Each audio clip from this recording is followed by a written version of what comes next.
It's Thursday. You know what that means. It's Rock and Roll 101 on the Loudhouse Podcast Network. It's your pal McGee, and with me, as always, I have the lovely and talented Beth Simmons and the busty and leggy Mr. Dino Alexander. And today, we have a very special guest. He's not just cool, he's not just awesome, he's just incredible. Nice. Well, we should have him. Hopefully he's There he here is. somewhere. There he is. How you doing, Justin? Good to see you. I'm doing great, guys. How are you? Doing great. well, thank you. Thanks for joining us today. Where are you at? Where are you at right now? I'm in Connecticut. Okay, Connecticut. Yes, absolutely. All the That's way where out you're on the from, East right? Coast. Yep. Born and raised, absolutely, yeah. All right. And what you been doing with yourself during these pandemic times? I mean, staying as busy as possible. Believe it or not, as crazy as things have gotten, I've been, somewhat not as busy as I normally have been, Right. but I have been on the road. I've been to Texas, Florida, and some other places, doing my thing, wrestling and doing, appearances, conventions, and so forth. Last week I was in upstate New York. So yeah, we've been staying out there, man, trying to stay busy. Wow, that's impressive. So, when did that start back up? Would you say it started back up in March when you started going around to these places, or? Yeah, I mean, that would be probably realistic. To be honest, I don't even remember. But yeah, I mean, especially Texas. Texas has been like, they're a different animal down there. So Right. they've had things pretty much open the whole time. So which is, it was good for us, right? I mean, we got to go down there and make a living because the pandemic had really slowed down, all kinds of opportunities for anybody in entertainment, anybody that travels for a living. But yeah, I mean, it's been slow but steady, and hopefully sooner than later, things will get back to some sort of normal. Dare I say it? Mm-hmm. Right. Now, yeah, Texas, Florida, they were kind of the first ones to get on board as far as being wide open. Has it been difficult to like route these shows? Because Texas is wide open. Obviously, you can do a lot of a lot of cities in Texas, or a lot of places in Florida, but going outside of those areas, you have to like skip states. It's not as easy. Like go, okay, we're going to be 2 nights here, then the next night we're going to be there, and that kind of thing, right? Yeah, and that's not so much. It's been a challenge. It really has. Right. A lot of stuff, and just recently has been stuff that I drive to, stuff in New York State, Pennsylvania, Massachusetts. So it's I mean, this has been something that not in my lifetime I've seen Right. something like this. So it's been very challenging, and not just for me, but for all kinds of people in all kinds of businesses, all kinds of lifestyles. I mean, this has affected all of us. So it's been a real educational experience, man. You never, when you list things that are going to happen to you in a lifetime, you don't think pandemic. If you really, if you're going to look back, right, and think about, things that are going to happen to you, that's not one of them. But, you do the best you can, and you keep moving forward, Right. I mean, and yeah, you're talking about the challenges, the logistical part of it too. It's, it's not just you guys as the wrestlers, it's the promoters, it's the venues, it's the guys that sell t-shirts, the guys that sell sodas, all that stuff. So, I mean, it's not just only the show. There's all these ancillary, like, little tentacles that go into a production like this, right? Oh, absolutely. I mean, and it's also, are the fans even comfortable enough to we've had to do social distancing at shows, and COVID tests at shows, wearing masks at shows. So it's a whole other, it's a whole other deal. So it's been extremely challenging, and and I just hopefully sooner than later we get back to normal, because fans really, that's one thing is and we could tell with our audiences, like when you go out and you perform in front of a live crowd, they really miss it. They miss, you know, Right. for whatever. And it's not just wrestling. I've been watching a lot of stuff on social media. A lot of my favorite bands have been touring again. Sure. And I'm blessed enough to be friends with Billy Corgan from the Smashing Pumpkins. Right. He owns the NWA, a wrestling organization, and he's going back on tour. And it's like, you know, he's been explaining to me like the stuff he's been going through just to make sure, like, not only are we ready, the crew ready, but the fans, are they ready to come out? Yeah. And Right. you know, what parts of the country are we going to be able to visit and so forth? So it's just a lot of stuff. So, You know, I'm sorry. how are the crowds so far? Are they pretty big? I mean, for what we do, they've been good. They've been Yeah. good. Yeah. I mean, they've been okay. You know, again, I just think it's they're just sick of being into home. I think that's the case for a lot of people. Right. They're just, you know, we're just at a, you know, being isolated for however long. I know it differs from state to state, but for us, it was almost a year where, you know, we're sitting at home. My son missed his entire 8th grade, had to be homeschooled. You know, so it's just been crazy. So yeah, it's just been different for everybody, especially the crowds, but they've been, I think, robust because they just want to get back to some sort of normalcy, you know, just to get out of the house, something to do, and something that makes it feel familiar to them, you know. Right. Have you noticed like a more appreciative crowd when you've done it? Like, Absolutely. Yeah. Like they really like in it, like with you a little more than maybe like a Thursday night show somewhere else would have been, you know, 2 totally. years ago. Okay, cool. Yeah, totally. Yeah, that's great to hear. That is great to hear. McGee, are you back, sir? I'm here. I'm just kind of readjusting everything. What is that, a steady cam move? What was that? I am. It's the beauty. You know, the funny thing is I always tease Beth about how much she uses her iPhone for everything. But in all honesty, it's the thing that's been working the most. I'm still having issues with the Mac, but I'm trying to make something happen here. But who knows? Right. You know, my hardest thing is I'm sitting there going like, I can only see so much on the screen. You're there. Old blind guy. It's kind of funny. No, I'm glad that you guys have put this much interest into talking with Justin, because I have followed Justin's career pretty much since he started on television, through good gimmicks and bad. But I mean, when he became Just Incredible and went to ECW, it was like nothing else. All of a sudden, he had this edge. He had this just piss and vinegar of like having to have dealt with. It seemed like he was from having to deal with having a shitty gimmick in the WWF, and then all of a sudden coming to ECW and being told, if you don't fuck up, you're the guy. For whatever that's worth, you know, we all, for those in the know, we've all heard stories of Paul Heyman. So it's only as good as what he's actually doing for you that day. But the man is an evil genius at the same time. But one of my favorite points in time for your wrestling career was you and Lance Storm working together. It was unbelievable. There was a tag team known as the Impact Players, and they had the lovely Dawn Marie as their valet. And these guys just kicked everybody's asses. And I meany you have Lance Storm, who is one of the funniest human beings on the planet, though you would never know it from any of the promos he did or how he would perform on camera. But like, go look at his Twitter feed and just watching him and the Hurricane together. It's comedy gold.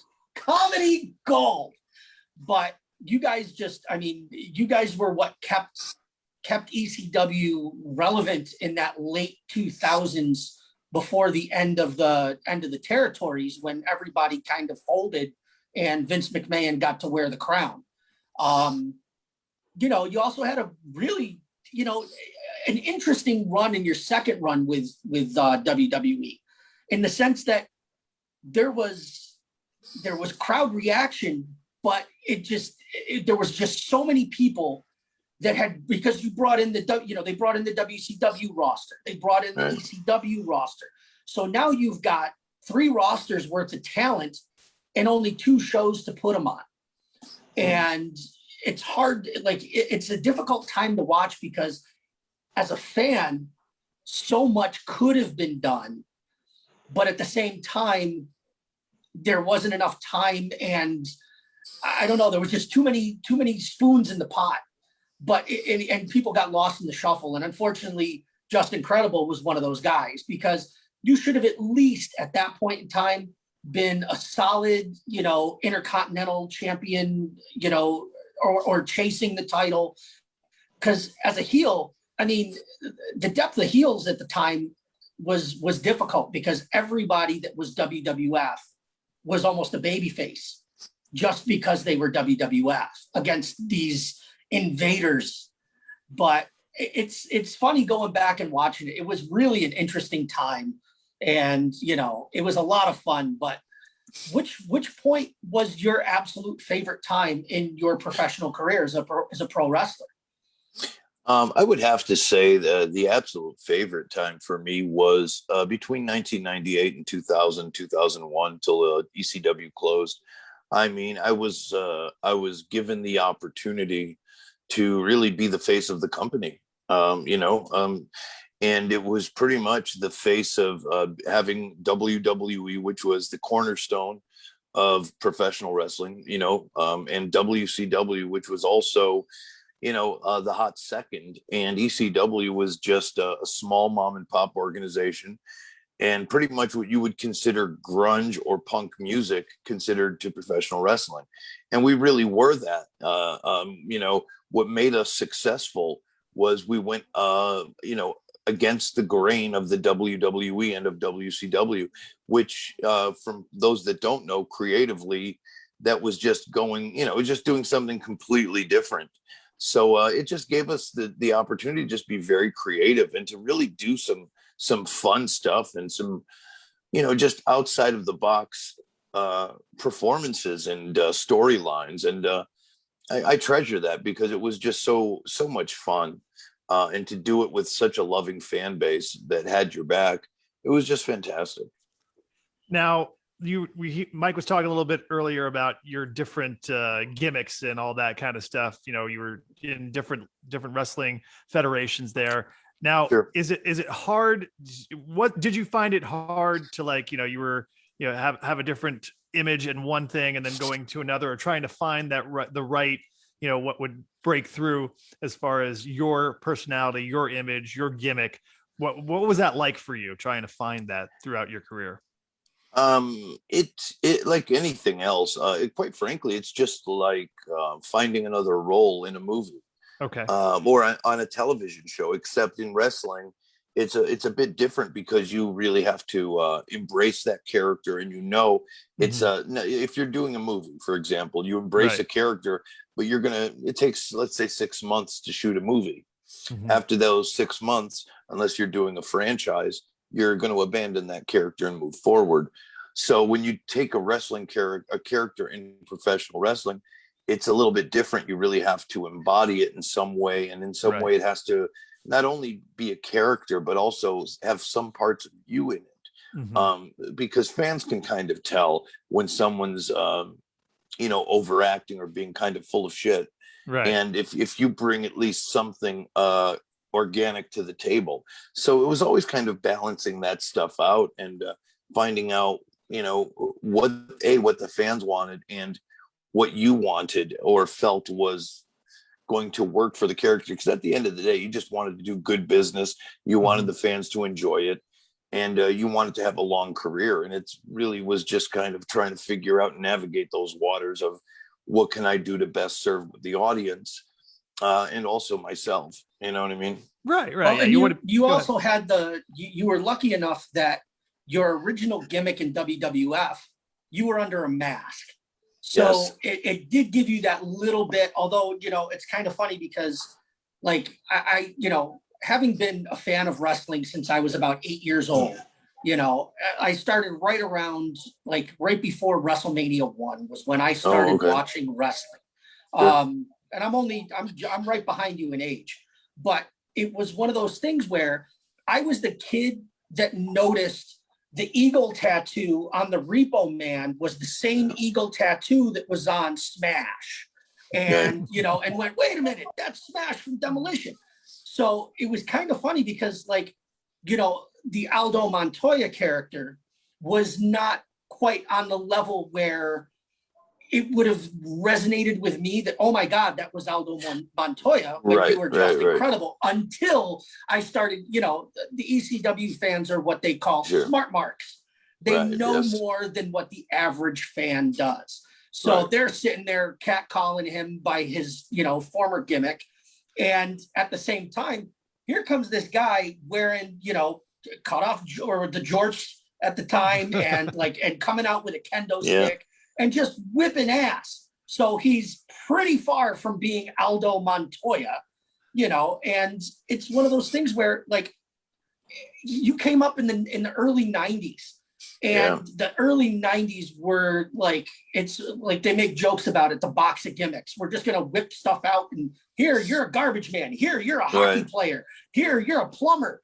You know, so at least you didn't end up with a having to carry a plunger to the ring. It could have been a hell of a could have been. It could have been. That would have been a great wrestling move, the plunge. And then oh, believe me, go look up TL Hopper. You won't be, well, you will be disappointed, but you'll laugh while you're being disappointed. But like that late 90s, and you know, you had a few predecessors that kind of helped cut that edge, like Raven. You know, who went from being Johnny Polo and Scotty Flamingo to be, you know, he was this pretty boy with one of the greatest mops of hair I've ever seen in pro wrestling, you know, which is ironic now. But you had the people that set a tone to change the reality of what we're watching. Raven comes out wearing, you know, a Cult t-shirt and a leather jacket, and he's angsty and he's mad and so you've already got this guy here, which means when by the time you come out as Just Incredible, you've got that edge. You can already come out there because the platform's been set. You just got to make it your own. Yeah. And you did a good job of it. You know, I loved hating you. I love hating you. And normally I'm a heel. I love the heels. But ironically, in ECW, the baby faces, or the quote unquote baby faces, were the ones that I truly loved, you know, Taz and Sabu, who's been on the show. Love you, Uncle Sabu. Thoughts are always with you, buddy. And like Rob Van Dam, those were my guys in ECW because they were just, it was more than just a character. The shit they were doing was unbelievable, you know, and you know, you were better as that heel villain. Let them do the jumping and diving and suicidal stuff. You had the character stuff, which most often is better than any flips and dives. You know, I'm still a little old school on that. I love seeing the flips and dives, but I want character. But since you mentioned that, wrestling is still very strenuous. So what was your daily regimen like to get ready for the day? I mean, did you go out there and work out twice a day and eat only certain types of foods, or what did you do to prepare? Oh, that was one of the things that was extremely important. And I worked out pretty much 5 days out of the week. We would travel in those days. Probably 4 days. We'd work 4 days out of the week, have 3 days off.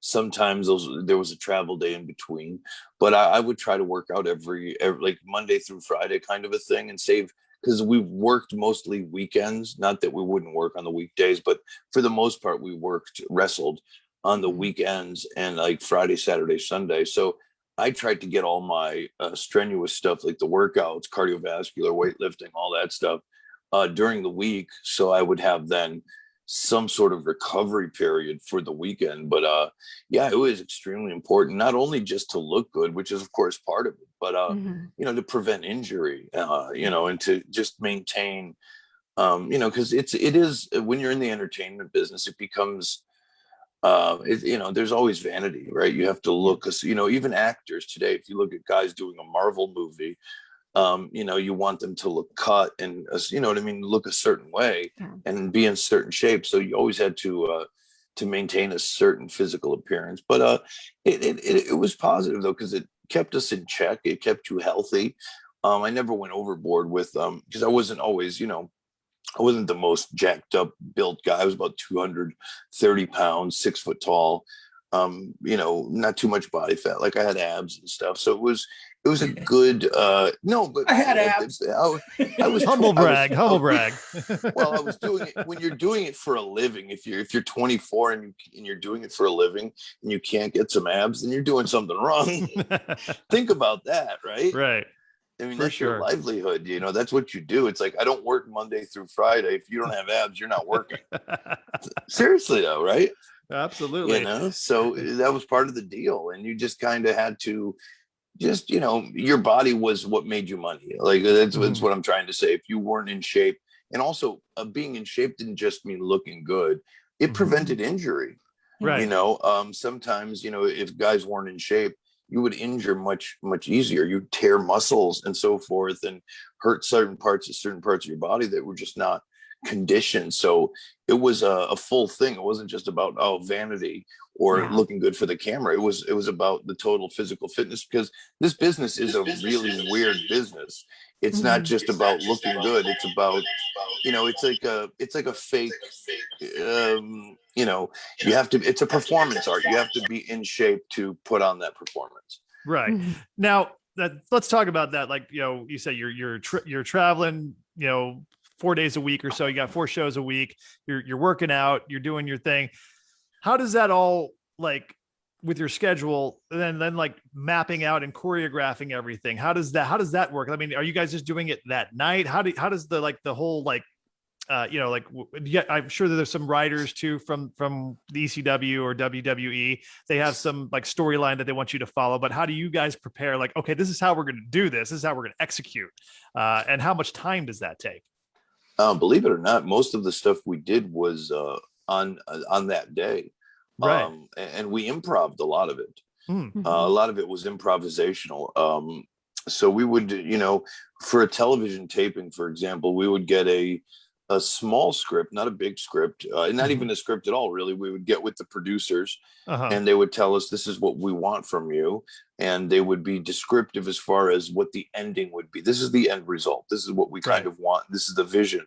And then I would get together with the gentleman I was wrestling with, and let's put this together. And how do we get there? How do we make it an actual thing? So a lot of it was done that day. And a lot of it was discussed very rarely in those days. Not so much in these days. From what I hear, that they put a lot of it together in the ring today. But a lot of what we did, we just kind of talked it out in the back, and we went out there and just executed. Okay. But what people don't see, and this is, I guess, the magic trick, we're always in the ring talking to one another. Right. As if you really look closely to pro wrestling, we're always talking to one another, like, hey, block my punch, or I'm going to shoot you off, duck my clothesline, hit me with something. We're always conversing, and that's where the improv comes in, because we're always listening to the crowd as well. If the crowd's starting to come alive, you kind of go with, it's an intricate, cool little thing. It's really like a stand-up comedy thing. You really kind of just find the audience and flow with it. You got to kind of flow with where the audience is going a lot of times. I think that's Go ahead. I was going to say, isn't this where I'm supposed to yell kayfabe at you that you're giving up the gimmick? Like, if they don't, if the fans don't know by now, right? Doesn't take much. Sorry to burst your bubble, Mike. Well, I did want to ask you a question, PJ, because you mentioned about the schedule with ECW. You guys, in the beginning, it was 1 day a week. You guys had television. Right. Which was Saturday night. We'd get it on Sports Channel New York or, some affiliate, because it was syndicated. And it was out of Philly. Now, were you guys still doing house shows at the time? Yes. Okay, because I know that there was 1 or 2 times where you guys came up to like the State Fair in Syracuse and did, one of the buildings in the State Fair. And I caught one ECW show, but I can't even remember like who was on it, because that was back when I was still drinking when I was going to shows.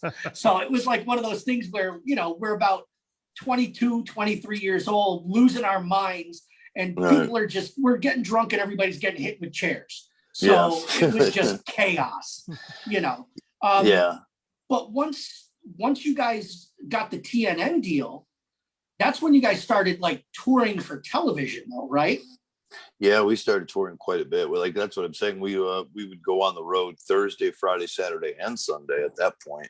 And in between one of those days, it could have been any one of them, whichever one the promotion wanted was going to be taped for television.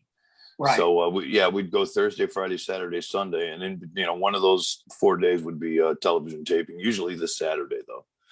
Okay. Because I mean, Saturdays in the ECW arena was unlike anything that you would see on TV.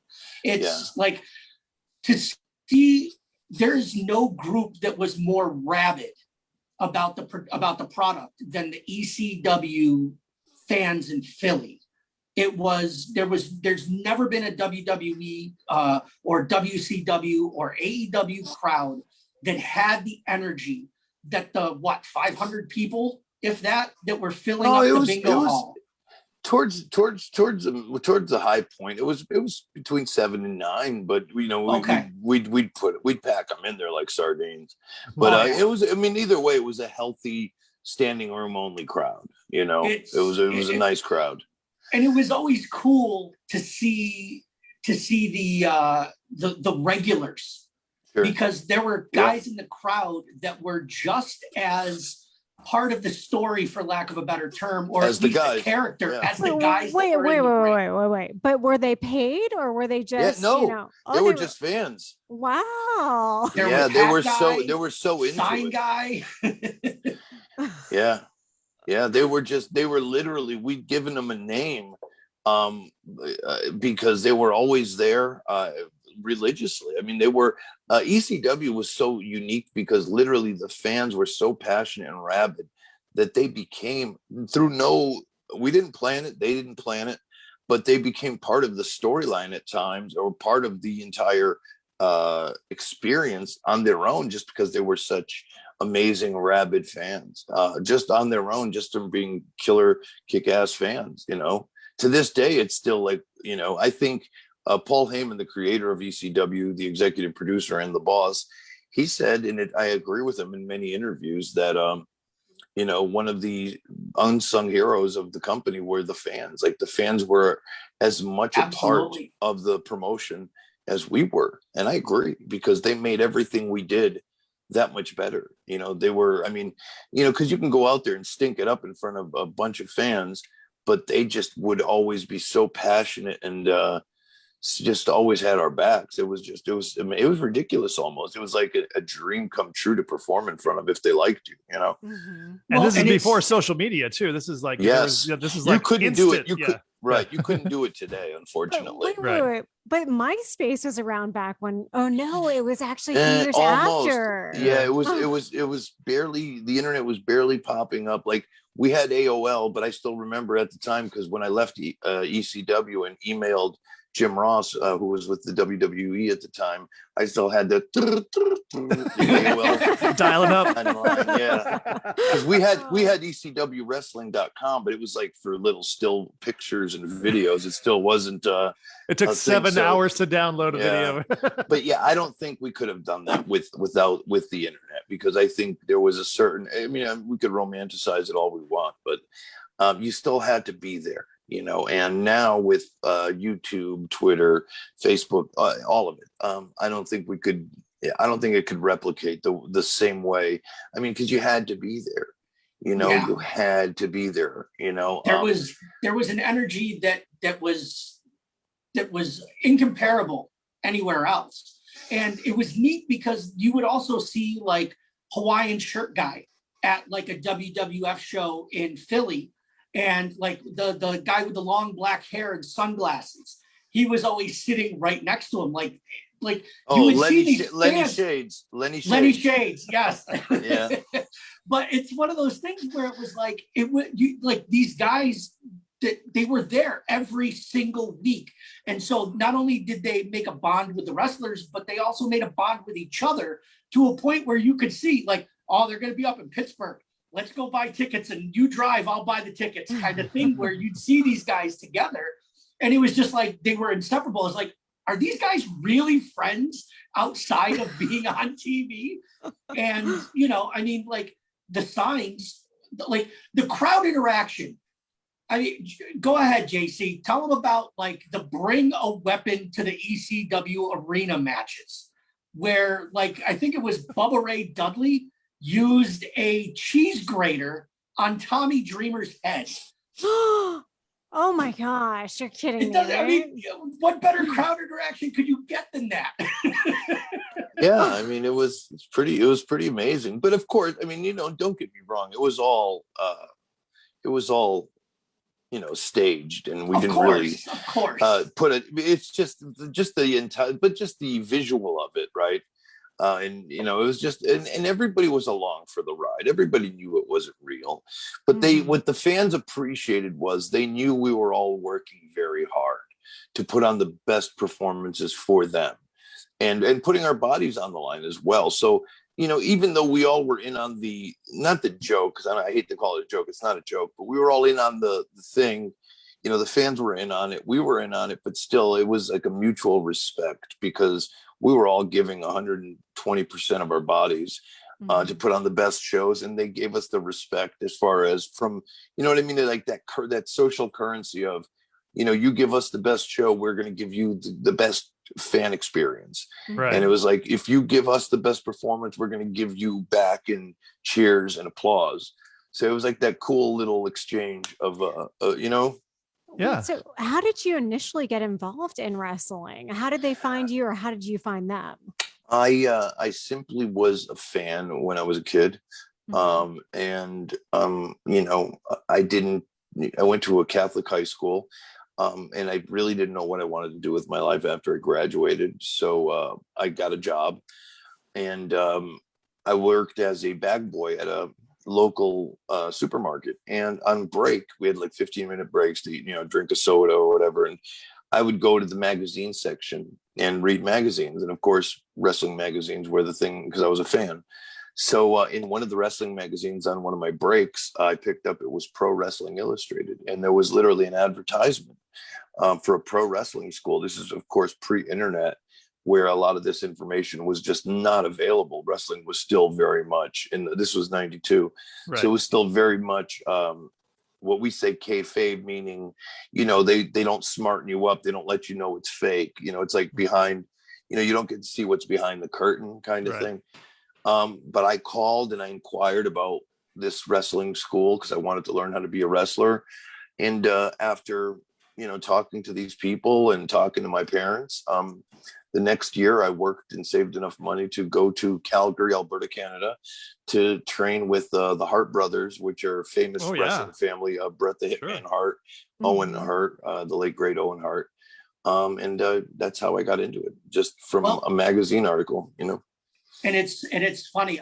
First of all, I love the fact that anybody who is a fan of wrestling or has worked as a professional wrestler, when they say the name of the city Calgary, it has to be followed with Alberta, Canada.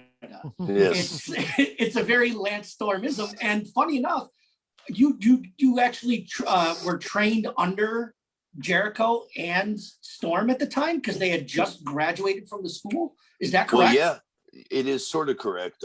Jericho, no. Lance, yes, because Lance had gone through the Hart camp prior. And when I went through Keith Hart was there, but Lance was the one who physically got in the ring with us, because he had gone through the camp the year before. So in essence, I would say, I always say that Lance kind of, because he was the one in the ring. Keith was the one outside the ring giving instructions, but really Lance was the one that was in the ring doing it with me. So I always say Lance in that aspect.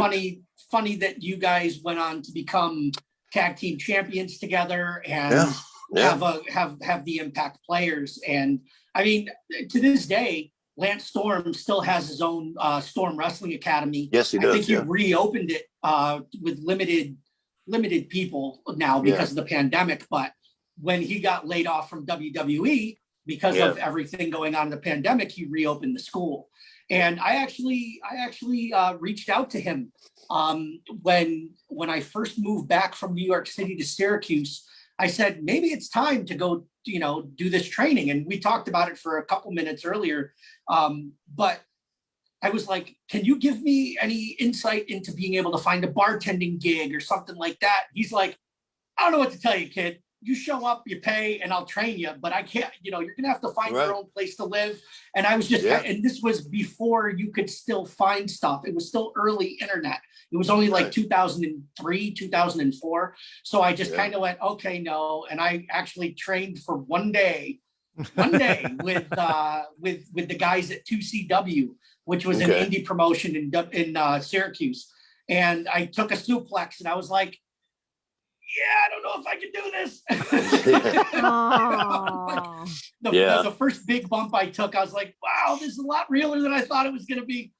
But, it certainly is, man. Yeah. And, so all of my soccer injuries came back all in like one shot from one bump.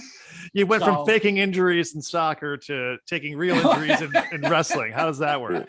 I never faked my injury. Every injury was legit. Now, Justin, you were talking earlier, putting your body on the line and stuff. That you guys were on a pretty rigorous schedule as you were, talking about earlier.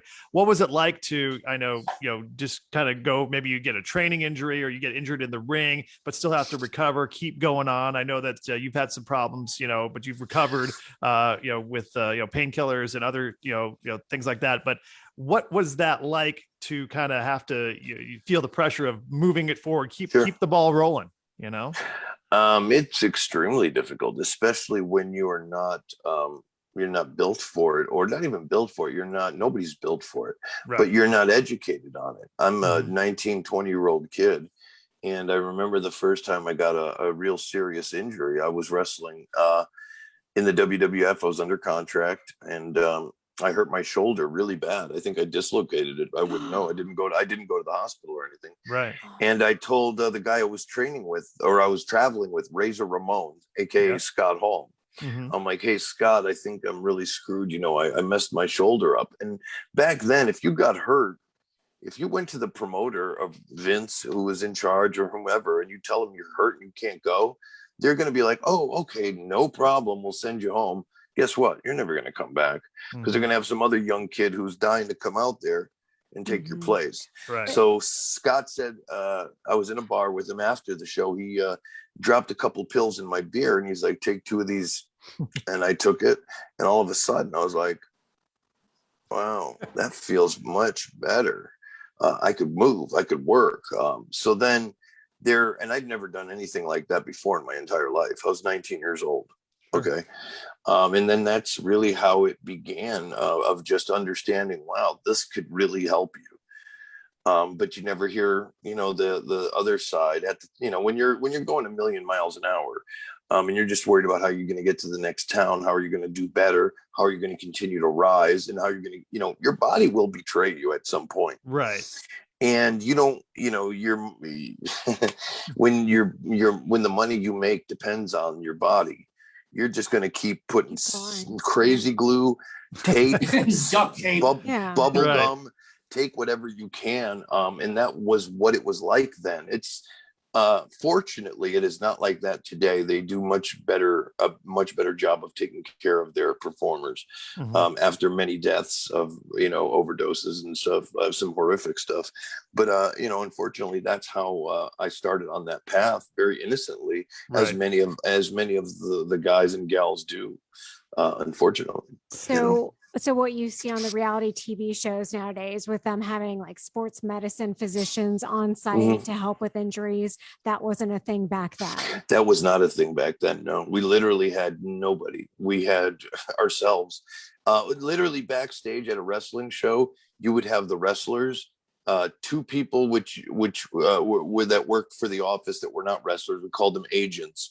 One guy dealt with the box office, and the other guy dealt with telling the boys and the girls, whomever was wrestling, the finishes of the match. Like, this is your script. And that was it. It was a very bare bones crew. There was no trainers with tape and ice, and there was nothing. And now it's not like that. Now it is completely different. But in the early days, in the 90s up until about 2001, it was, the first 8 years I was in the business, it was completely barbaric.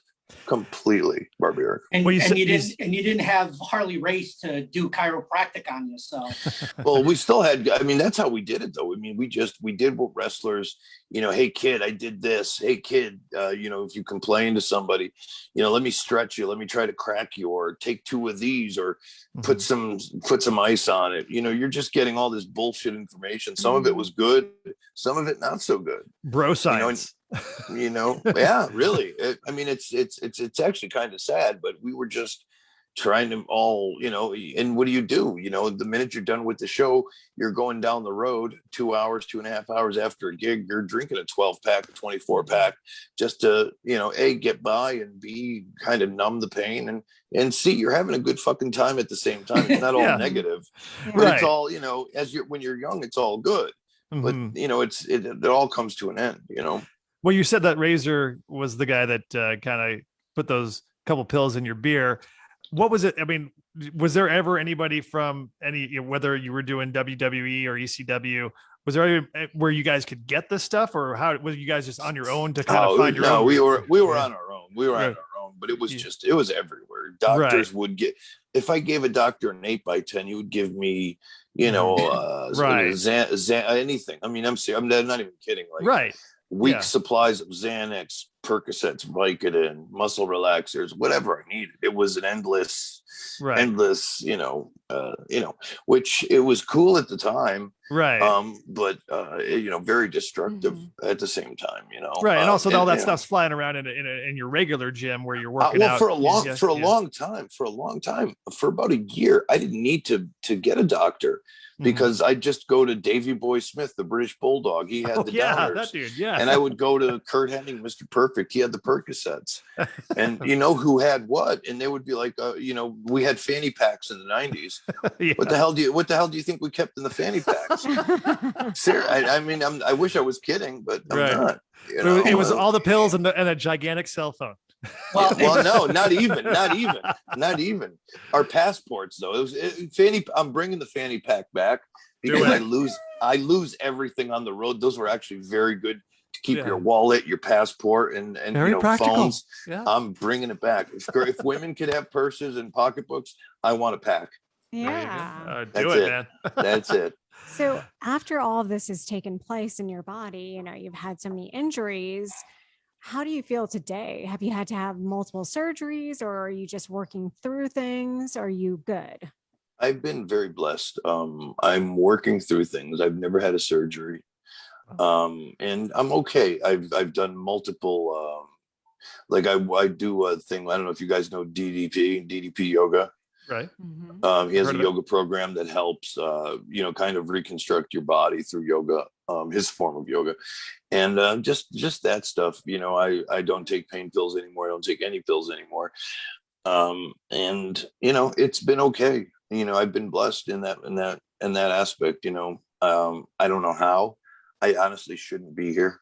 I've gone to rehab several times. I've gone to treatment several times, and it didn't always stick. But with pain medication, I later on in life, I think I was more addicted to alcohol than pain medication. The pain meds were gone from my system almost, I would say 10 years, if not more, that I haven't touched a pain pill. But alcohol is for me was more of a, I don't know. It seems so legitimate because you can go anywhere and get a beer, right? Or a glass of wine, and you're not, you don't feel dirty doing it. No. But of course, it also became a problem. So to me, that's my biggest struggle to this day, which is still a fight every day. But at least one thing is certain: I don't take horrible fucking pills that I was addicted to. That was the hardest part. It wasn't even the amount of pills I was taking; it was when you didn't have them. Right. And having the withdrawals and just the horrific pains that, imagine being a cripple and then feeling worse when you didn't have pain pills. It was like the biggest catch-22. It's like, I couldn't run that game anymore. It was too much, Did the alcohol kind of take the place of that, or was the alcohol kind of always a thing that no, I never messed with alcohol until after the pain pills. But the alcohol was just more of a way to address mental health. stuff like if I didn't want to, and of course I never heard voices, but in a metaphor, like to stop the voices, like you Right. thinking about shit Anxiety in your life, yeah, anxieties, depression, I would drink just to kind of Quiet. silence them. Right, a little bit of quiet, which of And- course is not a solution, but just being real and honest, sure, yeah, It's sad. Like I ruptured a disc years ago. I was about 24 years old when I ruptured a disc, if that. And back then it was doctors just throwing pain pills at you to a point where, you get to 5 or 6 a day, and I'm sure that with some people it's been a lot worse, especially when you're, on the road and dealing with that stuff. But like for me, just to be able to work an 8-hour shift behind a bar, I had to swallow 6 pills during that shift. And on top of that, you get that nice floaty feeling. But it finally got to a point where I was like, I have to stop this because it's not worth it. And I could feel the stuff just making my overall health just go away, It's just it takes your soul. It's not, the problem wasn't, see, to me, and a lot of people will understand this, the problem wasn't even, well, it was, but the problem wasn't the pills, but hear me out. The problem wasn't the pills, is again when you didn't have them. Because I quite frankly was great on the pills. I did everything. I didn't suffer from pain. I got everything done. I wasn't like a slob at home. I was Mr. Productive, took care of all my bills, got everything done, cleaned the house, washed the car. It was but it was a false sense of doing that stuff. Yeah. Do you understand what I mean? It was absolutely. It was, it was a false sense of that. It was when I didn't have them. And then they also jack you up on such high milligrams. I was taking 2 or 3 Oxycontin 80 milligrams at a time. That was my morning dose. Right. So you're talking about 30 Percocets to get my morning dose. And they wouldn't, of course I had the Oxy 80s, which were 80. So do the math. But still, it was a lot of milligrams, and nobody's going to give you that. So if, someday somebody's going to say no to you, and you're going to have to go through that horrific, horrible withdrawals, Well, I wanted to lighten the mood just a touch. You mentioned bringing back the fanny pack. Well, I brought back something just as cool. The Zubas, baby. Oh, wow. Oh, yeah. Love them. I found them online, and they accidentally sent 2, so I gave the other set to my brother-in-law, and Nice. We have matching No Ma'am t-shirts to go with it. Nice. So now here's the thing. We've got somebody that knows a little bit about some rock and roll, so we actually need to do our rock and roll 101. We've done the wrestling, and I could talk to PJ all day about wrestling. But I want to have him have something fun to talk about that's not something he's continuously talking about. Yeah. So we're going to discuss very quickly. We're going to keep it as short and sweet as possible. But the albums that were released in the year that PJ was World Heavyweight Champion for ECW, so the year 2000. And ECW actually was one of the first of the promotions to really incorporate rock and roll, especially current rock and roll and hip hop, into their shows. I'm sure that there was no ASCAP or BMI licensing. It was completely outlaw. Yes, it was. I remember, and it was funny because when we were talking about it yesterday, PJ, we were talking about Limp Bizkit when they were first coming up, but it was Steve Carino that was the one that ended up on stage and started like shit talking Fred Durst until I think Fred Durst turned around and whacked him, and then somebody else hit him with a chair from behind. Balls Mahoney. Balls Mahoney, yes, the late great Balls Mahoney. Yes.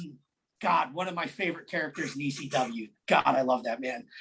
Him and Axl Rotten just killing themselves with the Dudley Boys was, I get chills just thinking about it. Do you remember who your entrance music was in ECW? Who was it? It was Prong. And the name of the song was "Snap Your Fingers, Snap Your Neck." Okay, because see, the problem is going back and watching all this stuff on the network. Oh, that's right. Yeah, they put it's all changed because of licensing. They're not going to keep paying for all this. Like, it's funny because, like, I remember RVD used to come out to Pantera's Walk. Yep. I want to say Dreamer. that Tommy Dreamer was Man in the Box. Yeah. And Sandman was Metallica's Enter Sandman. And his entrance was almost the entire length of the song, sometimes longer than his actual matches. But it was priceless. He'd drink about a 6-pack of beer and smoke half a pack of cigarettes during his entrance. It was great. Yes, he did. So what was one of your favorite bands that was coming up or very well established in the 2000s? Like when you were traveling, who were you guys cranking in the car on the road? Wow, this is really going to show that it's a capsule in time. Absolutely. But definitely remember Stained? Of course. Yes. They had that killer album that they had. With all those hits. Yep. Outside and all that stuff. That was one of the big ones. Kid Rock, Devil Without a Cause. I love that. That was like 99. Yeah. 99-ish. Yeah. That was a big one. What else were we listening to? My goodness. Go ahead. Go ahead. No, go ahead. I was gonna say, was it all rock with you, or did you guys do? It was hip-hop? all rock. It was all rock. I liked hip hop, but I was kind of, I don't know. It just didn't connect. Yeah, it didn't connect as much. And Smashing Pumpkins, Machina. Okay, that was 2000. So yeah. Okay. Good call. So no Nickelback, then I take it, right? No. Thank God. Well, no, you know what? They get a lot of shit, but they had a lot of good records. They did, yeah. They're a good band. They're a good band. Yeah. If you ever watched any of their, like, they used to have like concerts on VH1 Classic or whatever. It's like, these guys weren't bad. They were a good live band. They were a good band. You just got to give them shit for it, right? Right. It's like it became one of those things. Yeah. Oh yeah. No, they're a good band. They're a good band. So there's and maybe you can remind me, because my memory is good, but it's not that good all the time. New Jack. What was New Jack's song that would play when he would come out with his shopping cart and just kill everybody? Natural Born Killers, Ice Cube. Ice Cube. Okay. Yeah. It was the Ice Cube and Dr. Dre Natural Born Killers. Okay. Yeah. And actually it's funny because when you see it on the network now, the song that they usually put on there is actually kind of funny.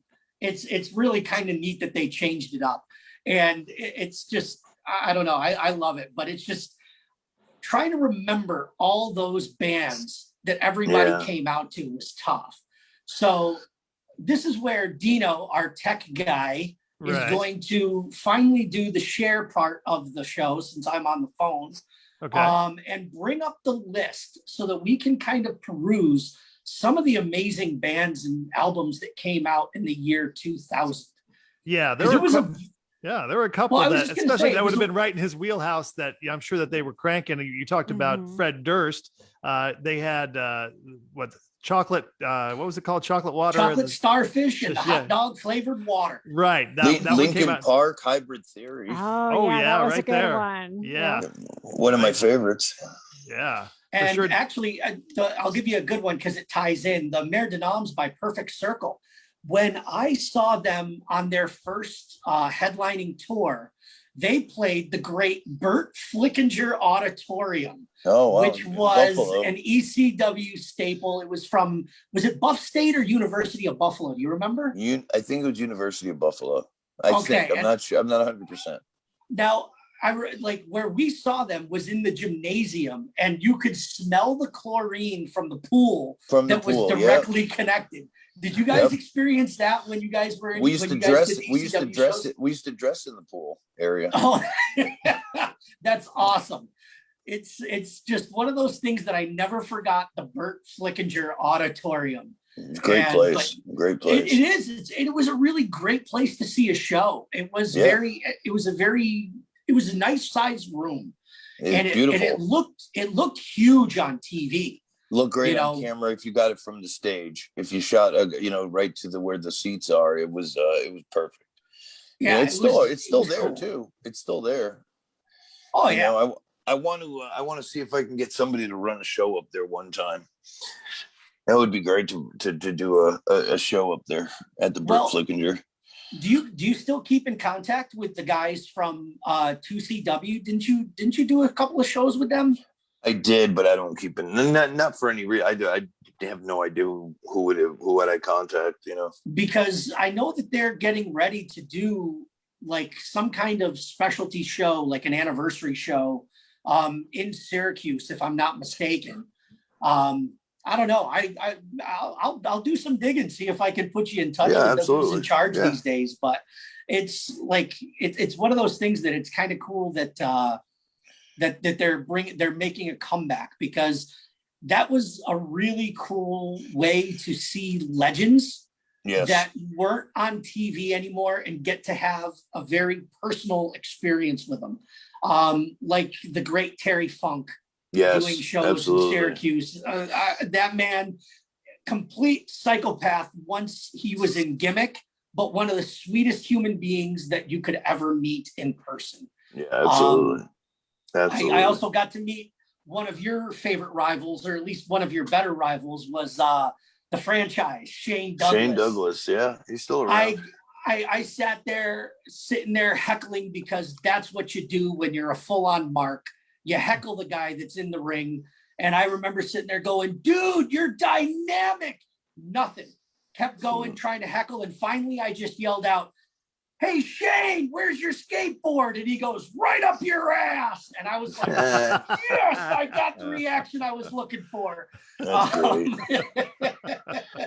Hey, it's another good album that I'm looking. The Bon Jovi Crush album was a fantastic album. Yeah. By the way, it really was. I actually liked it so much they came out with a live version. I actually bought that as well. Yeah, I was a big Bon Jovi fan, and it was good to see them. Yeah, see them have that second life. This was really like the second Bon Jovi when it started. Yes. Yeah. Yep.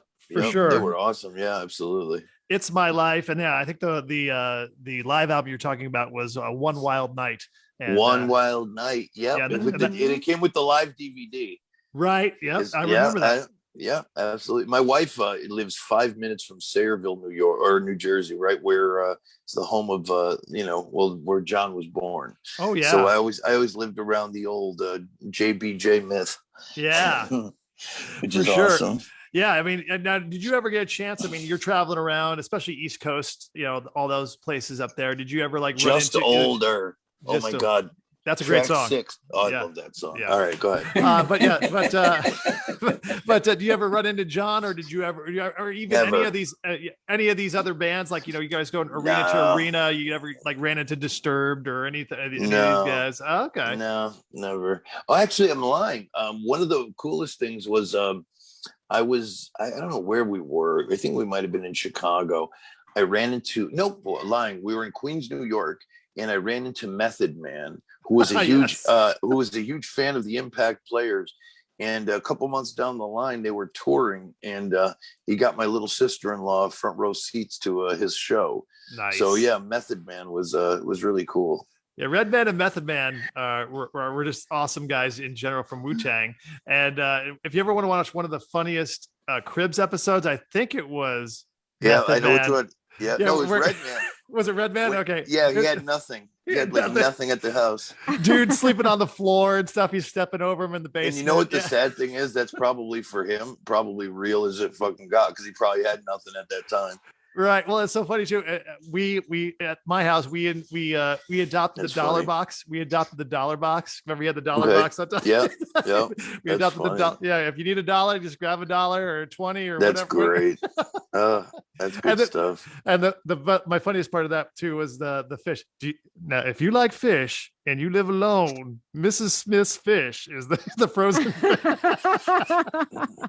That's totally, the sad thing is that's like a total single guy who's never been domesticated, not knowing what the fuck's going on. Right. Yeah. Yep. And then they had like instead of like a library like most people would have, even if they wanted to pretend that they were cultured, they had like a rack of a bookcase of porn. Jeez Louise. Here's that Smashing Pumpkins. Here's that Smashing Pumpkins album you were talking about earlier. So there's there that. It is. Yeah. There's put up the track list. Yeah. Now, what in between shows, like what was your usual like go to, or what was your like length of time? Were you guys able to get an album in from going from city to city, or were you like kind of almost like a mixtape of everything that was great? It was for me, it was a mixtape, and I used to always be the guy driving. Mm-hmm. And everybody used to get crazy with me. Now you got to remember, this is before having everything right, playlists and stuff. Sure. So we still did a lot of FM radio. Mm-hmm. And depending, because when you're driving town to town, you don't know where the rock stations are or whatever. So I would literally sit there driving with my finger on the seek button. And like, I would hear a song, maybe hear the first verse, like it a lot, like an old school song, something I dig. And then I would hit it again. Like I'm already done with it. Like I couldn't hear the whole thing. Yeah. It was like OCD. And I just kept, I was always doing that, going from one song to another. But it was just, I was just into, whatever alternative rock was at the time. And of course I had my favorite old schools. Like I was a huge Queen fan, mm-hmm. like old school Queen, Freddie Mercury, Brian May. Sure. Loved those guys, old school stuff. Just your typical, whatever people like me listen to. Right, exactly. Which is saying I have no idea. Which is saying like everything. I liked everything. I liked everything. It would depend on your mood. If I was sad, and if I was like all romanticizing, I would like, do Journey or Air Supply. I could go all over the map. Right. So, I'm sure like somebody, obviously you guys were probably, when you get a bunch of dudes, a lot of testosterone flying in the van, sure. Like Down with the Sickness, I'm sure comes on. Mm-hmm. You guys like, yes, we love this. Mudvayne came out during that time. Okay. They were huge at that time. Yeah. Mike, what was one of your favorites from this era? Well, being that I'm having a hard time seeing the screen because the computer shut down that I was looking at on the big TV, right. I mean, Perfect Circle was a big one. I remember because that was back when I still had my subscription to Rolling Stone and would read it from cover to cover.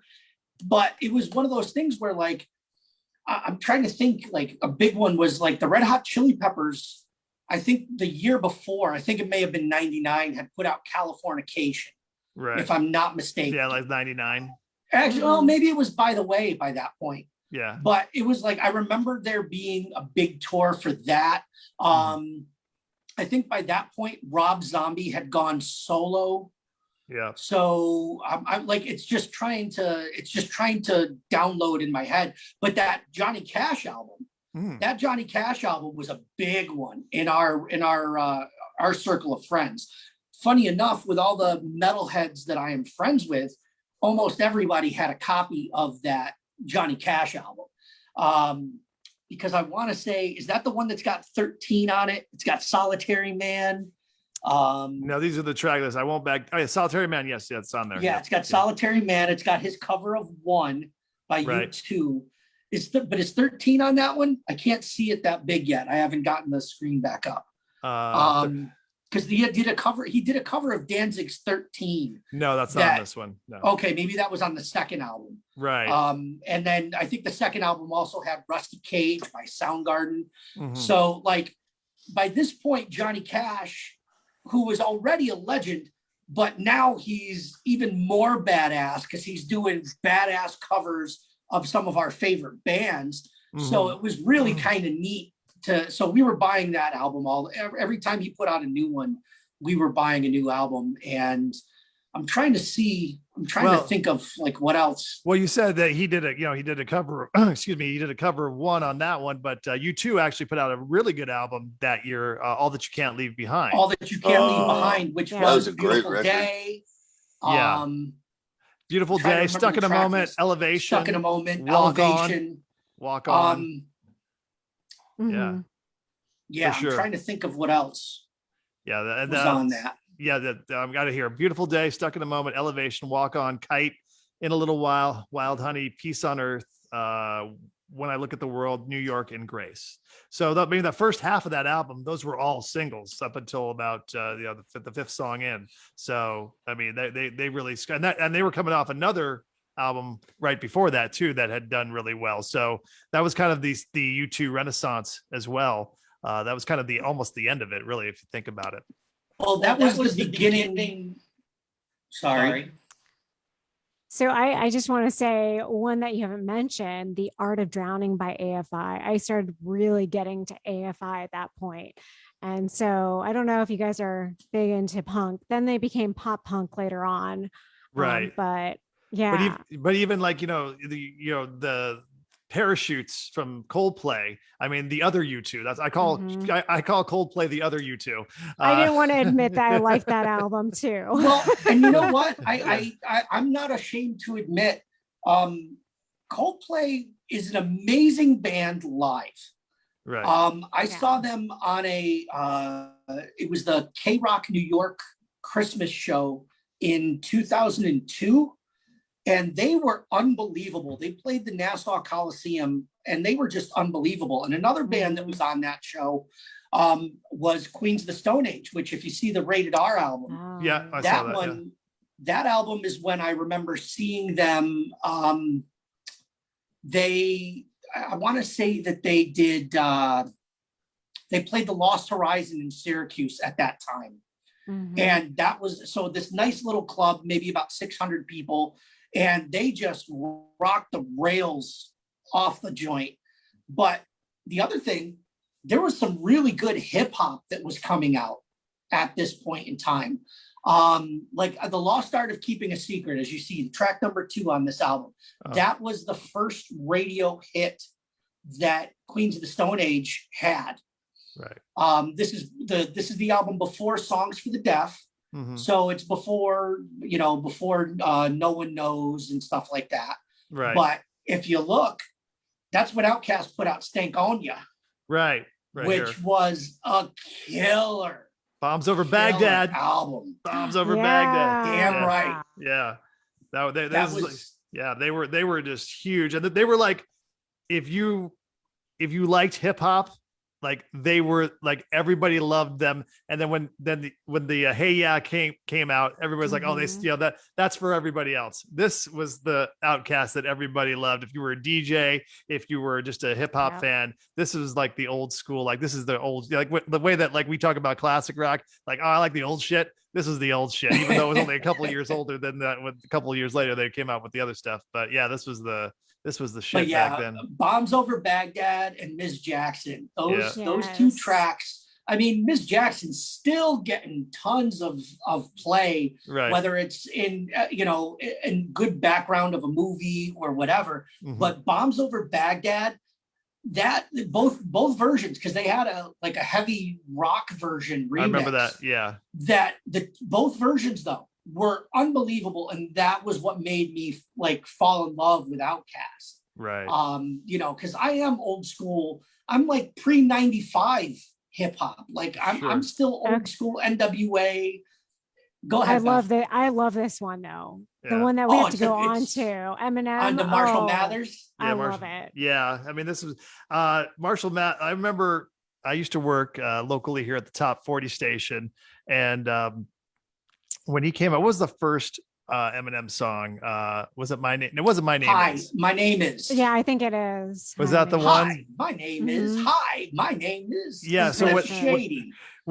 So when he came out with that, we got like free CDs to give away, and I was in charge of the promotions. And the guys would go through the CDs, and before we gave them out to the listeners, they'd scour them through, and they'd take some stuff home, and they'd all took the Eminem one, and they came back to me like, dude, this fucking Eminem, it is like, I cannot believe this guy. And this is, and they were just like, it is insane. You got to listen. And then of course, that he kind of became, like, again, kind of like the cult hero there. And then the next album, he was all over TRL and, doing all that stuff, but he was just so unique and so new. It's kind of hard to believe that that no one knew who Eminem was, and there was the whole Eminem story. You got the movie now, 8 Mile, and all that, but none of this was at the time was And the funny thing about that first single is that it almost felt like it was goofy, almost to the point where you were expecting him to be like a white version of like Young MC or the Fresh Prince.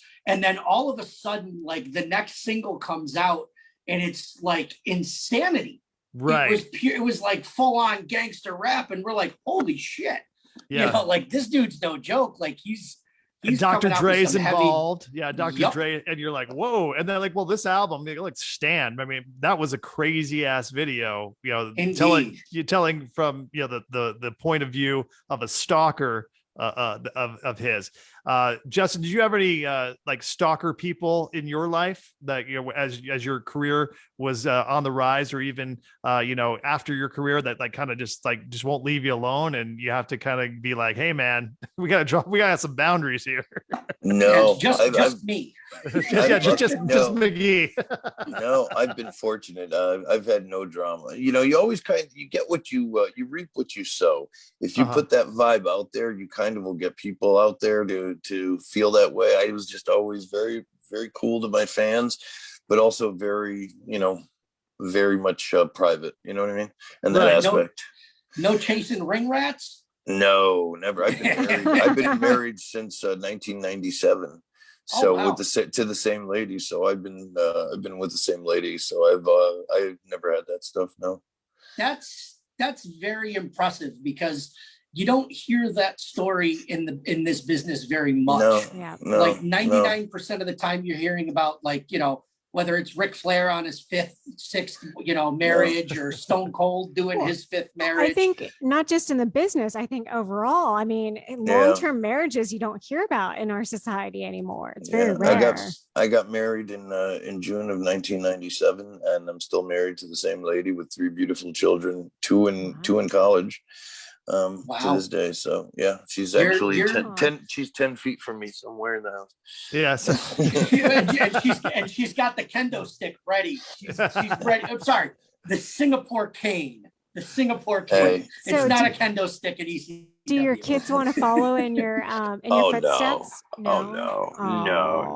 No. My son, my oldest, he's graduating college this year. Goes to what is it called? Oh my God, Wesleyan University in New Jersey. He's doing business. And my daughter is going to college this year. She really doesn't have much of an idea of what she's going for. And my other one, my youngest, is 14. He's going to high school in September. So we're kind of all over the map, but none of them want to be in this crazy business. They've kind of seen the pitfalls. And that's the thing, is it's so hard for kids to understand, because when shit is good here, I mean, we've had times when we're balling. I'm making 6 figures a year. We've also had times where I'm making bare bones to survive, where we get dinner from. So, I think they've understood that show business is like a very fickle thing, and they want to do something that they can control, Well, and that's a testament to your missus, that she's stuck through the good and the bad and the ugly. I'm very blessed. That's Bobby Eaton level stuff right there. And I had to drop that name because we just lost him last night. I know. He was a diamond, both as a performer and as a human being. Yes. Like I've never heard a story of anybody saying a bad word about the great, beautiful Bobby Eaton. And unfortunately his wife passed maybe about a month before. Yeah. And they've been together for 35 years they were together. And she was the daughter of a wrestler. Surprisingly, Bill Dundee. Superstar Bill Dundee was her dad. And was like, the story goes that she's like, I'm gonna marry a wrestler, and he's like, no way, wait. She's like, but it's Bobby Eaton, and he went, oh, okay, that's a good one. You're okay on that one. And they were together for till death, literally till death. They followed each other to the grave. They both rest in peace. Yeah. But I'm seeing. Go ahead, Dino. I was gonna say, let's put a cap on the hip hop stuff. Nelly came out at this time. This is when Nelly kind of exploded on the scene. Country Grammar, Ride With Me. Those were huge songs. In fact, I think I remember one. I don't know if it was WWE or one of the other federations where I would hear that as entrance music from time to time. And then I want to go back to this one, AFI. We didn't get a chance to really talk about that. What was your favorite song on this Miss one? Murder? Miss Murder. There you go. You do remember. Yes, I do. It's kind of an interesting point in time here in 2000 as I got my everything back up here, because I'm looking at it and I'm like, two big bands put out two albums that I really couldn't have given less of a shit about. Like by this point, Pearl Jam was one of the biggest bands in the world, and they put out the Binaural album, which to me was kind of meh at best. After Vitology, it was like that. It was just like it was a steady decline. Like Vitology was the last decent album that they put out. No Code was about a half a decent album. There was maybe half that album was good, but then you see Green Day put out Warning, and I was not particularly impressed by that particular album. Like when Dookie came out, I was on board, even though I was still saying punk rock lives and dies with the Ramones. But I was like, it's decent. But you also have some amazing debut albums or second sophomore albums from the bands that were just starting to really take off, like the Hives' Veni Vidi Vicious was a huge album that came out that year. And where was the other one? Was Deftones. Put out White Pony, White Pony. And you had the White Stripes put out their first album. Getting back to the Green Day thing, though, I think this was it was kind of a little bit of a lull, because then they came back with American Idiot and the other stuff. So you were kind of in between Green Day periods. I think, not everyone can be a hit. Sometimes they put out some stinkers in the middle, but they were pretty consistent. But even on that one, there were still a couple songs that were still relevant and still get played to this day. But yeah, there wasn't a lot on that one for sure. But this is the Hives one. And then what was the other one you were talking about? Was White Pony? The White Stripes. White Stripes. White Stripes. It was their second album. I thought it was their first, but it was their second. Right. And that's the one. Let me bring up the song tracks because I'm trying to remember. Because I want to say that it's the one that had Fell in Love, but I'm not positive. It does not. Nope, not on the song. This is the one before it. Yeah, you're right, because Fell in Love with a Girl was 2002. That broke when I was in New York, when I was living in New York City. Okay, that's the one with Little Bird. All right. So it wasn't a big album, but it was an important album. And if you go back on it, it's really a good album. What are your thoughts on Radiohead? I have never been a Radiohead person. I know people love Radiohead and they just can't get enough. They think they're just geniuses. And maybe it's just too over my head. Maybe I just go right back to Beavis and Butthead from the song before they became the Radiohead that we know now, and just go to Creep, and then those two guys going, Creep. Oh, it's gonna get loud, right? Well, I mean, for me personally, everything with Radiohead is either I love it or I hate it. There is no in between. Because Terry's a big fan of Radiohead. She digs it. And there's times when certain songs will come on because I stopped caring after a while, where I was just kind of like, this is kind of cool. What is this? And she's like, it's Radiohead. And I'm like, oh, okay. But it's like, this album was like the only track off of this that I liked was Kid A. But I want to say the one before it is the one that had it was the big hit, the biggest hit they had all time. God damn it, now I'm going blank. You're thinking of that song. Oh, hold on. I can hear it. It's playing in my head as I'm thinking. Well, then sing it if it's playing. Paranoid Android? Paranoid Android. Okay. That's the one. All right. So I dug on that, but it's like again, it's hit or miss for me. So like Just Incredible, what's your take on Radiohead? How do you feel about them? They are, I'm not a huge Radiohead fan, but I think you said it best. It's like, there are the songs that I do like. It's, I really like, but it's an acquired taste. You have to be in a mood for them. Mm-hmm. I do appreciate their musicianship and the work they put into their albums. And maybe I'm not as educated. Maybe I haven't listened to as much stuff as I probably should have. But, I would say it's like, definitely one of those bands I'd have to be in the mood for. But I definitely recognize their contribution to popular music in the last 20 years. That's for sure. They're definitely something to be reckoned with. If Just Incredible could play an instrument, what instrument would he play? I actually play guitar. You do? All right. I do. Yeah. I play guitar. I'm not very good, but I do play. Right. Absolutely. All right. And what's your favorite? Then what's your favorite song to jam, or what do you usually play when you're practicing or jamming out? I don't particularly play anything other than like, I just, I like to play the old 3-chord structure and just kind of rock out to it. I love a good Green Day, anything that's, really easy to kind of just riff to, you know what I mean? Right. So yeah, just easy stuff like that. Like I said, any 3-chord construction that I can just go back and forth with and have fun with. That's usually what I do. AC/DC is right in your wheelhouse. right my wheelhouse there, brother. Yeah. And the Ramones, a couple chords and 3 chords. You too. Okay, Definitely. So then you must at least have a pretty good sub. You've got all those pedals going. You got that dissonance going. No, I wouldn't say any of that. Yeah. Okay. Not at all.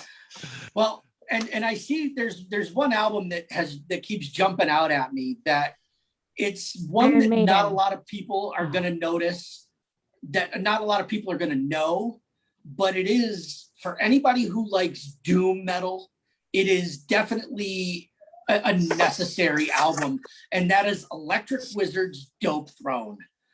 That album is, and I didn't discover it until later years, but it's it's unbelievable. As I'm trying to load up the track so that I can. I'm trying to find it here. I saw it earlier, but now I lost it. It's right next to American 3, Johnny Cash. Okay, I'll try to find it here. Give me 1 second. No problem. Yeah. But it's like they're a British band, and you can definitely hear the Black Sabbath influence in them. The title track is pretty killer. There he is. Trying to bring up the song track listing here. Here you go. Yeah, 8 songs. You got it. Yeah, and this is one of those things where, like, I tease. Beth didn't get the joke when I was teasing my friend Ed about his tracks, that like a 7-minute track for a doom metal song is pretty much a radio hit, because if you look, the number 3 track is 15 minutes, the number 5 track is 11 minutes, and the number 8 track, which is the title track, is 20 minutes and 48 seconds. Right. And there's not a lot of bridging, not a lot of. I'll take the 47-second one. Right. I just started probably like a sound clip. I just started rewatching Metalocalypse. Yeah, it's hilarious. Death Clock. Yep. The band Death Clock. Yeah. Yep. Nathan Explosion. But all their songs are just like that, like the Witchfinder. The Witchfinder. The Witchfinder. It's a great one. I mean, like 2000 had a lot of good stuff that came out. You had some very established acts. Like I saw Cypress Hill. That was the year Skull and Bones came out. What about Iron Maiden, Brave New World? We keep passing it. Oh yeah, so I was going to click on it earlier, but yeah, I mean, Iron Maiden, they put out an album whether we want one or not. Oh, come on. But yeah, Brave New World and The Wicker Man is actually songs that they still do in concert. So that, I mean, it's a valid entry into the Iron Maiden canon, I guess, if you will. Yes. But yeah, I mean, but when you go see Iron Maiden, if I have a choice between The Wicker Man or Run to the Hills or something off of I don't know, something deep off of Killers or something like that, I'm going to choose that every time as opposed to, yeah. Why can't you have both? You can have both. Come on. Well, they're getting too old to perform that long. And Iron Maiden songs, a lot of those songs are 7 minutes themselves. Well, all right. So any other big albums that you wanted to point out here? Well, the Skull and Bones album from Cypress Hill. It Right. had the one big hit was the Rap Superstar, and they also had the Rock Superstar. Yeah, I remember that. Which was pretty cool. And this was also at the point in time to just kind of tie it back to the wrestling end of it. You know, Cypress Hill did a track for Taz when he had, because right around this time is when Taz joined the WWF, and so they did his Just Another Victim title track for his entrance, and I think Snoop Dogg had done a track for somebody. I know, like Ice-T did. This is where like the WWE started putting out big records with all the entrance music. Yeah. But they also had alternate versions that had big name artists, like Ice-T doing the Godfather's entrance track, and came out like It Ain't Easy, Pimpin' Ain't Easy was the title track. And see, with this lighting, you look great, Justin. Like, holy crap. Geez. I'm moving all over the place now. No, it's all right. But like, now that you got good lighting with you, you're looking healthy and looking good, brother.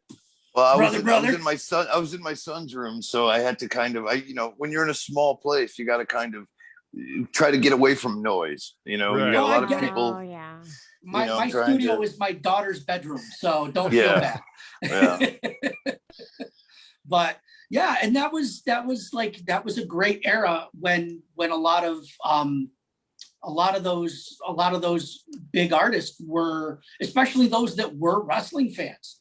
You know, we talk about Dusty Hill last week when he passed. We did a ZZ Top show last Thursday, and they were always in the audience. They licensed out the legs for I met Kid him Rock in to do it. I met Dusty in South Africa in 1996. Very cool. Yeah, we were both playing in the same building, and they were out there on tour, and he was at the show. That's Absolutely. pretty spectacular. That's one of the cool parts. Even if you weren't one of the biggest stars on the roster at the time, being able to do those European tours and the African tours, like, and the Middle East tours, like, you got to see some really cool shit, man. Oh yeah, man. I was very blessed. I got to travel the world. I've been everywhere, So wrestled everywhere. Did your wife go on the road with you the whole time and do Not the whole time for you, or okay? No, she traveled with me from 97 till 2000, till our first child was born, our oldest. And after that, she came off the road, because she had a job. She was working merchandise for the company. So nice. Yeah, she was working for ECW for 3 years. So but after that, it didn't make sense to, it was time to kind of lay some roots down, Yeah. Right. It'd be hard to raise a family on the road, I'm sure. Yeah, you can't do it, unfortunately, Yeah. But it worked out. It worked out great. I wouldn't change anything. Honestly, everything worked out. So what's up next for you, Justin? You said you're out there touring. What's the outfit you're with now, and what's the outlook for 2021 into 2022 now? I'm finishing up a documentary that has been in the works for 2 years now. We're gonna wrap it at the end of the year. I've just finished a book that will be released probably right before Christmas, an autobiography. Yeah. And that's it, man. Just continue doing what I'm doing. Just traveling, the world, doing independence for now. I do a podcast for Vince Russo on his podcast network. All that stuff you could find on both my Twitter and Instagram. Both are at PJ Polaco. So for any details, just go check that out. And that's pretty much it, man. Just taking it day by day, brother. Well, we will. Well, we Cool. appreciate it, man. Thank you very much for joining us. It's been it's real been a pleasure. Yeah, it's been great talking to you, learning a little bit more about you and your rise. Absolutely. And yeah, I mean, best of luck to you the rest of the way. And I'm looking forward to seeing the documentary and checking out the book. It's kind of like you're like a mini Jericho. He's got all those things going too. You got to, you got to, because if you don't, nobody else will. You got to kind of hustle for yourself. So, just trying to stay busy, All right. Well, I'm waiting for the Just Incredible solo album. Just like Fozzy. I want to hear that too. The acoustic album is going to drop sometime in 2022. Will it have a live DVD with it? Yeah. Yes, absolutely. Okay. Absolutely. Nice. Well, and the documentary, is it about life after wrestling or life in wrestling? What is it about? Just kind of about all my struggles with life after wrestling in the big time, really. Yeah. Addiction. It's about all those struggles and kind of what's next for me. Like a lot of things have happened in the past couple of years, and they get to see the roller coaster of both the descent and the preeminent rise that has happened. So. We definitely need a title and a release date. I can't wait to see it. Yeah, hopefully I'll have that sooner than later. Well, we'll have you back on when you have it. Absolutely. Thank you guys so much. That would be absolutely great. Thank you so much, Justin. We've been we've been working on this for over a month. He and I going back via text and phone calls where shit just couldn't line up. So finally we got you, and one hell of a show. I'm very appreciative to you. And thank you for having me, guys. You guys have been wonderful. It was great having you on. We definitely will have you on again in the not too distant future. Awesome. So thank you very much, pal. Thank you guys. Have a wonderful day. You too, everybody Justin. else. Be well. Thank you for watching. You know the deal. Like all of our pages, McGee, Beth Simmons, Dino Alexander, like the Loudhouse Podcast Network on Facebook. We also have the YouTube page, which Beth has been very diligent about making sure that the new episodes are going up pretty quick. I don't know what else. We're going to be here tomorrow, same bat time, same bat channel. Some of us will. Well, that's right. Dino, we may have to have Dino just, I'm going on tour.